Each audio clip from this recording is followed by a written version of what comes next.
அன்பான தமிழ் உறவுகள் அனைவருக்கும் இனிய வணக்கங்கள்.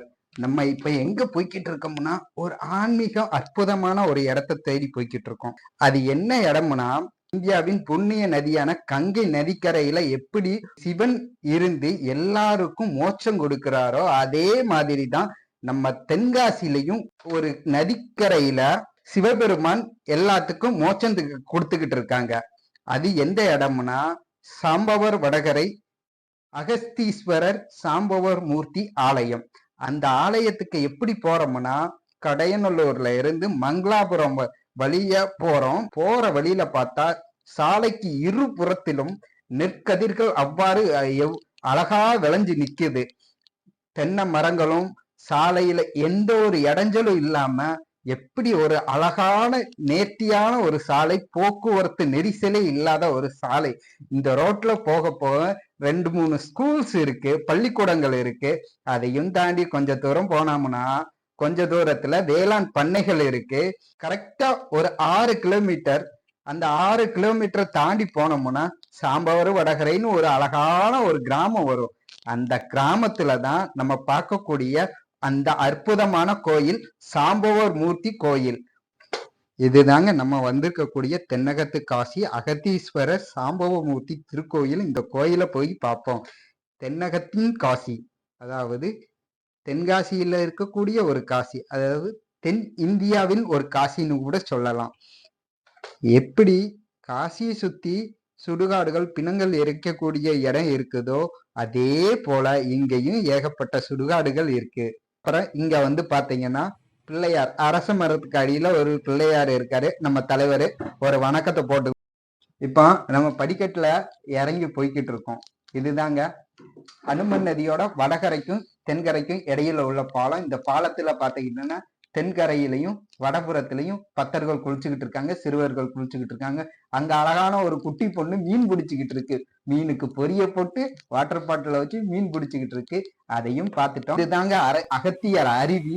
இந்த அருவி எதுல எங்க இருந்து வருதுன்னே சொல்ல முடியாது. அந்த அருவியை வந்து எப்படி, அதாவது கங்கை, யமுனை, பிரம்மபுத்திரா, சரஸ்வதி போன்ற நதி, அந்த நதிக்கு புண்ணிய நதியில போல இந்ததும் அகத்தியர் அருவி புண்ணிய நதியா இருக்கு. அப்படியே பார்த்தோன்னா அனுமன் நதியின் வடபுறத்துல வந்து பார்த்துக்கிட்டீங்கன்னு நினச்சிக்கோங்களேன். சிவபெருமான், அகத்தியர், சாம்பவர் மூர்த்தி, ஹனுமன் 4 பேரையும் பிரதிஷ்டை பண்ணியிருக்காங்க. இந்த இடத்துல இந்த குகையில தாங்க முதலா வந்து நம்ம சிவபெருமான அகத்தியரும் சாம்பவர் மூர்த்தியும் சேர்ந்து பிரதிஷ்டை பண்ண இடம். இந்த கோவில்ல பார்த்துக்கிட்டீங்கன்னா இங்கதான் இங்க இருக்க அனுமன் நதியின் வடபுறத்துல இருக்கக்கூடிய சிவபெருமான், அகத்தியர், சாம்பவர் மூர்த்தி, அனுமனுக்கு தான் முதல் பூஜை. இங்க பூஜை முடிச்சுட்டு தான் 2வது பூஜையாக மூலவருக்கு பூஜை நடத்துது. அப்படியே நம்ம வெளியில இருக்க வடபுறத்துல இருக்கக்கூடிய சாம்பவர் மூர்த்தி, அகத்தியரை தரிசனம் பண்ணிட்டு அப்படியே நம்ம மூலவருக்கு போறோம். படிக்கட்டுல ஏற போறோம். வந்தாச்சு, நம்ம மூலவரோட சந்நிதி வந்தாச்சு. வெளியில பாத்தீங்கன்னா ராகு கேது சிலை இருக்கு. அங்க ஒரு வணக்கத்தை போட்டோம். வணக்கத்தை போட்டுட்டு நேரா போறோம். நம்ம போறக்கூடிய நேரத்துல வந்து என்னாச்சுன்னா அப்பந்தான் சுவாமிக்கு அபிஷேகமும் பண்ணிட்டு இருக்காங்க. பண்ணி முடிச்சதும் இங்க இருக்கக்கூடிய பெண் பக்தர்கள் சிவபெருமானுக்காண்டி திருப்புகள் பாடிக்கிட்டு இருக்காங்க. அப்படியே உள்ள வந்தோம்னா நம்ம வந்து அபிஷேகம் பண்ணிட்டு புண்ணிய நதியை மேல தெளிக்காங்க. தெளிச்சதுக்கு அப்புறமாட்டி நம்ம உபதெய்வங்களை பார்ப்போம். உள்ளேயும் வந்து விநாயகர் வந்து அரச மரத்து அடியில உட்கார்ந்து இருக்காரு. அவருக்கும் திரும்ப வணக்கத்தை போட்டுட்டு அதுக்கப்புறமா ஒரு வணக்கத்தை போட்டோம். பாத்தீங்கன்னா அந்த பக்கம் பாத்தீங்கன்னா ஃபுல்லா நெல்கதிர்கள் தான். அவருக்கு அடுத்தபடியா இருக்கக்கூடியது ஐயப்பன். ஐயப்பன் சாஸ்தாவா இங்க விக்கிரகம் வச்சிருக்காரு. அதுக்கப்புறம் சாம்பவர் மூர்த்தி. சாம்பவர் மூர்த்தி ஐயப்பனுக்கு வலதுபுறமாக இருக்காரு. சிவபெருமானுக்கு நேர்முகமாக இடது புறத்துல அகத்தியர் மாமுனி இருக்கிறார். நாங்க போகக்கூடிய டைம் உச்சிக்கால பூஜை நடந்துகிட்டு இருந்துச்சு. அந்த டைம்ல தான் நாங்க உள்ள போனோம். அந்த டைம்ல உள்ள போகும்போது எங்களுக்கும் ஒரு விதமான மன அமைதியும் கிடைச்சிச்சு. அப்புறமாட்டி உச்சிக்கால பூஜை நடக்க ஆரம்பிச்சுச்சு. இந்த பூஜை எப்போதும் தினமும் நடக்குமா? அதாவது காலையில 11 மணில இருந்து 1 மணிக்குள்ள இந்த கோவில்ல வந்து தினமும் பூஜைகள் நடக்கு. பூஜைகள் நடந்ததுக்கு அப்புறம் அன்னதானமும் வழங்கப்படுகிறது. இந்த கோவில்ல பார்த்தீங்கன்னா நேர்முகமாக நந்தி இருக்கிறாரு. பூஜைகள் ஆரம்பிச்சுக்கிட்டு இருக்காங்க. பக்தர்கள்லாம் எப்போ பெருமாளுக்கு சிவபெருமானுக்கு ஆராதனை காமிப்பாங்கன்னு பார்த்துக்கிட்டு இருக்காங்க. அப்போ மணி ஓசையும் சங்கு ஓசையும் கேட்க ஆரம்பிச்சது. முதல்ல இருக்கக்கூடிய வடபுறத்து அனுமன் நதியோட வடபுறத்தில் இருக்கக்கூடிய சிவனுக்கு அபிஷேகம் ஆராதனை எல்லாம் முடிச்சதுக்கு அப்புறமாட்டி தான் மெயின் கோவிலில் இருக்கக்கூடிய மூலவருக்கு பூஜை நடக்க ஆரம்பிச்சிச்சு. பூஜைகள் நடக்கும்போது அன்னைக்கு உள்ள கட்டளைதாரர் யாரோ அவரோட தலைமையில இங்க பூஜை வச்சாங்க. சிவபெருமானுக்கு பூஜையை பாருங்க. இப்போ இந்த கோவிலோட வரலாறு எப்படி வந்துச்சுன்னு நான் உங்களுக்கு சொல்லுவேன். அதையும் என்னோட சேர்ந்தே கேளுங்க.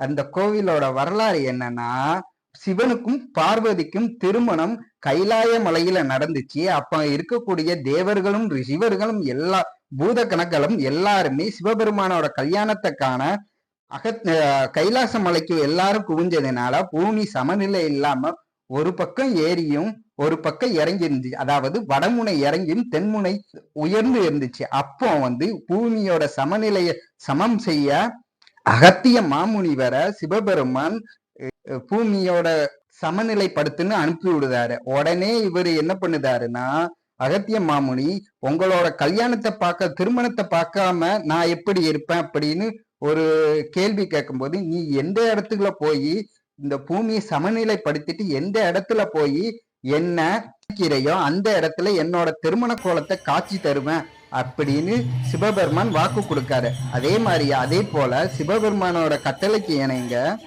அகத்திய மாமுனி என்ன பண்ணுதாங்கன்னா, கைலாய மலையிலிருந்து மேற்கு தொடர்ச்சி மலை வழியாக திருநெல்வேலி மாவட்டத்துல இருக்கக்கூடிய பாபநாசத்துக்கு வந்து அங்க இருக்கக்கூடிய பொதிய மலையில நின்று பூமியோட ஏற்றத்தாழ்வை சமநிலைப்படுத்துதாரு. அப்ப சமநிலைப்படுத்தி போற இடமெல்லாம் அகத்திய மாமுனி சிவபெருமானுக்கு கோவில் எழுப்பி வழிபட்டு வந்ததாக ஒரு வரலாறு. அந்த வரலாறு வழியாகத்தான் இதுவும் டிராவல் ஆகி போகுது. அப்போ அகத்திய மாமுனி என்ன பண்ணதாருன்னா, நம்ம பாபநாசத்துல சிவபெருமான பிரதிஷ்டை பண்ணி அங்க வந்து சிவபெருமான் பார்வதி திருமணத்தை பார்க்கணும் அப்படின்னு வேண்டுகிறாரு. அப்ப அந்த இடத்துல வந்து பார்வதி சிவனோட திருமண கோலம் அவருக்கு காட்சி அளிக்கு. திரும்ப அங்க இருந்து சிவபெருமான் மேற்கு தொடர்ச்சி மலை வழியாக குற்றாலத்துக்கு வராரு. ஏற்கனவே ஒரு காணொலியில நான் சொல்லியிருக்கேன். குற்றாலத்துல இருக்கக்கூடிய குற்றாலநாதர் கோயில் வைணவ கோயில் சில காரணங்களாக சைவ கோயிலாக சிவபெருமான் கோயில் ஆலயமாக மாற்றப்பட்டு திரும்ப அங்கிருந்து ஆய்க்குடி வழியாக வனப்பகுதியா இருந்த இந்த சாம்போர் வடகரைக்கு வந்த அகத்தியர் இங்கேயும் சிவபெருமான பிரதிஷ்டை பண்ணணும்னு நினைச்சிருக்காரு. அப்படி நினைக்கும் போது அவரோட சமகாலத்துல இருந்த ராமாயண காலத்தில் இருந்த அனுமன் சாம்பவ மூர்த்தி அப்படிங்கிற 2 பேரோட சேர்ந்து இந்த இடத்துல ஒரு சிவபெருமான ஆலய பிரதிஷ்டை பண்ணிக்கிட்டு இருக்காரு. அப்படி பிரதிஷ்டை பண்ணதுக்கு இங்க ஒரு சொட்டு கூட தண்ணி இல்லை. அந்த தண்ணி இல்லாத குறைய அறிஞ்ச அனுமன் என்ன பண்ணுதாருன்னா, சாம்பவர் வடகரையில இருந்து கிளம்பி மேற்கு தொடர்ச்சி வழியாக நம்ம மேற்கரைக்கு மேல இருக்கக்கூடிய அச்சங்கோவில்ல இருந்து தன்னோட வாள் மூலமா பள்ளத்தை தோண்டிக்கிட்டே வந்து சாம்பவர் வரையாக வந்திருக்காங்க. திரும்ப அச்சங்கோவில்ல இருந்து நதி உருவாயிருக்கு. அதுதாங்க இது அனுமன் நதின்னு அழைக்கப்படுகிறது. இந்த அனுமன் நதிக்கு தென்புறத்துலதான் மக்கள் வாழ்ந்துகிட்டு இருந்தாங்க.